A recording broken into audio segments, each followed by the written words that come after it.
పోయిందనుకున్న వానాకాలం తిరిగొచ్చింది. కుండపోతగా వర్షాలు పడుతుండడం కరీంనగర్ జిల్లా అన్నదాతల్లో ఆనందాన్ని నింపింది.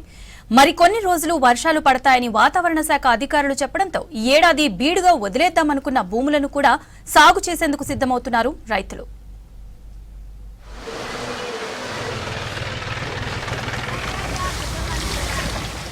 ఈ ఏడాది ముందుగా వచ్చిన రుతుపవనాలు ఆ తర్వాత ముఖం చాటేశాయి. దీంతో ఉమ్మడి కరీంనగర్ జిల్లా రైతులు తీవ్ర ఆందోళన చెందారు. నాట్లు వెయ్యాలా వద్దా అని ఆలోచించారు. వేసిన నాట్లు బతుకుతాయో లేదోనని ఆవేదన చెందారు. విత్తన పత్తి, మొక్కజొన్న విత్తనాలు మొలకెత్తుతాయో లేదోనని దిగులు పడ్డారు. అయితే ఇప్పుడు వర్షాలు పడుతున్నాయి, కుంటలు చెరువులు నిండుతున్నాయి. దీంతో పంటలకు డోకా లేదన్న ఆనందం రైతుల్లో వెల్లివిరుస్తోంది.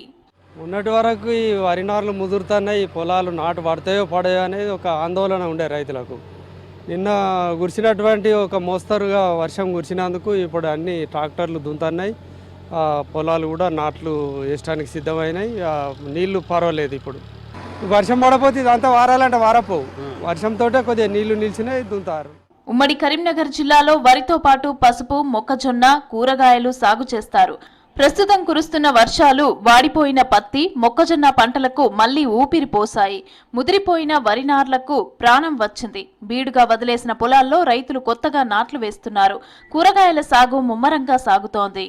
ఇప్పుడు ఈ వర్షం నాకు నిజంగా చాలా సంతోషకరం విషయం. నాకు కాదు, టోటల్గా రైతులందరూ, ఎందుకంటే వర్షం ఎప్పుడు పడుతుందా అని చూస్తూ ఉన్న తరుణంలో నిజంగా చాలా సంతోషం. ఎన్నో కోట్లు ఇచ్చిన సుత ఇట్లాంటి వాతావరణం రాదు. రైతు ఎంత కష్టపడ్డా సుత సంతోషంగా ఉండేది ఏంటంటే పొలంలోకి వస్తేనే సంతోషం. మాకు ఎన్నో అప్పుడున్నాయి, ఇవన్నీ సెకండ్ రీజన్. సో పొలంలో పనిచేస్తే ఆ ఉల్లాసం, ఆ వాతావరణమే వేరండి. ఈ నార్లు ముదిరిపోయే టైంలో వర్షం పడడం చాలా సంతోషకర విషయము. నేను ముఖ్యంగా ఏంటంటే నేను ఒక 6 ఎకరాలు పోతం చేసాము. ఈ రోజు ఒక 4 ఎకరాలు వేస్తాము. రేపు ఒక 2 ఎకరాలు నాటు అవుతుంది. ఇంకొక 4 ఎకరాలు పోతం చేసడానికి సుత వీలుంటుంది. వర్షాలతో ఉమ్మడి కరీంనగర్ జిల్లా వ్యాప్తంగా పొలం పనులు జోరందుకున్నాయి. మరికొన్ని రోజులు వర్షాలు పడతాయని వాతావరణ శాఖ అధికారులు చెప్పడంతో రైతులు ఆనందం వ్యక్తం చేస్తున్నారు.